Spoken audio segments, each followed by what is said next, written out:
আমাদের স্কিলেরও ঘাটতি আছে। ১ম ম্যাচটা জিততে পারি তাহলে অবশ্যই আমরা সুপার 8 এ যাবো। এখান থেকে ঘুরে দাঁড়াতে হলে আপনাকে সাহসী হতে হবে।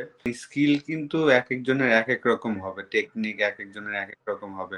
মেন্টালি যদি আপনি স্ট্রং হন আপনি হয়তোবা সেটা রিকভার করতে পারবেন। আমাদের ২ দিকেই আসলে আরো ইমপ্রুভমেন্ট লাগবে। আ সেটা তো নো ডাউট। পারফরম্যান্সই বলছে যে আমাদের স আ সবকিছুই ডেভেলপ করতে হবে। শুধু একটা জায়গায় আমরা ফেল করছি এরকম না। আমরা চিন্তা ভাবনাতেও ফেল করছি এবং আমাদের স্কিলেরও ঘাটতি আছে।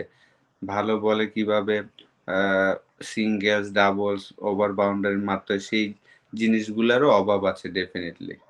কালকের ম্যাচে আমি যেটা চাচ্ছি হ্যাঁ, ওয়ার্ল্ড কাপে হয়তোবা ওই টিমটাই হয়তোবা খেললে ভালো হবে।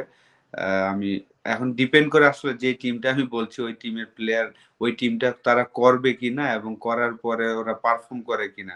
যদি পারফর্ম করে তাহলে তো ওই টিমই খেলবেন। পারফর্ম না করলে হয়তোবা চেঞ্জ করবে। কিন্তু আমার মনে হয় যে এই মুহূর্তে যে ১১ জন আমার কাছে মনে হয়েছে যে এই ১১ জনই বেস্ট হবে বাংলাদেশ টিমের জন্য। ডিপেন্ড করে আসলে ১ম ম্যাচটা। ১ম ম্যাচটা দেখেন শ্রীলঙ্কার সাথে আমরা ২০১৩ সালের পর থেকে যখনই তাদের সাথে খেলছি, তাদের হোম কন্ডিশন এ যেয়ে বলেন, আমাদের এখানে বা যেখানেই খেলছি, আমরা কিন্তু ফাইট করছি। উইন করছি কিছু ম্যাচ, তারা উইন করছে। তো সেই কারণে আমার মনে হয় যে ২০২৩ ওয়ার্ল্ড কাপেও আমরা তাদের সাথে উইন করেছি। ১ম ওয়ার্ল্ড কাপে আইসিসি ইভেন্টে মনে হয় এটা ১ম ছিল। তো সেই কারণে আমার মনে হচ্ছে যে রিসেন্টলি আমরা আমাদের হোম কন্ডিশনেও ২-১ এ হেরেছি কিন্তু ম্যাচ কিন্তু খুব ভালো খেলেছে। সেইসব চিন্তা করে আমার মনে হচ্ছে যে আ ২ টা টিমই আসলে ইভেন, ২ টা টিমই জেতার মতন টিম। তো আমরা যদি ১ম ম্যাচটা জিততে পারি তাহলে অবশ্যই আমরা সুপার 8 এ যাবো। অল ডিপেন্ড করে যে আসলে ১০ তারিখে আমরা শ্রীলঙ্কার সাথে কেমন ক্রিকেট খেলি। তার আগে আসলে আমেরিকার সাথে লাস্ট ম্যাচটা এবং প্র্যাকটিস ম্যাচ ২ টা আছে।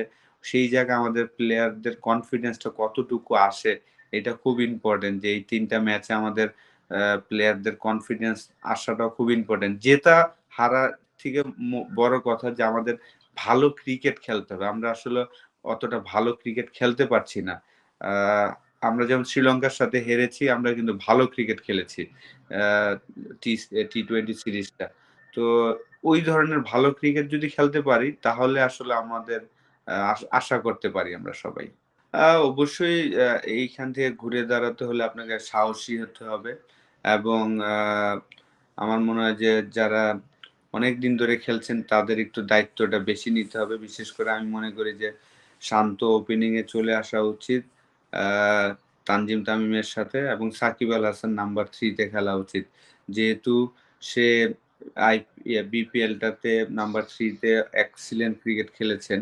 লাস্ট ২-৩ টা বছরই আমরা দেখেছি যে সে অ্যাটাকিং খেলতে পছন্দ করেন। আমার মনে হয় যে সাকিবের দায়িত্ব নিয়ে নাম্বার 3 তে আসা উচিত এবং আ জেনুইন ৬ টা বলার খেলানো উচিত।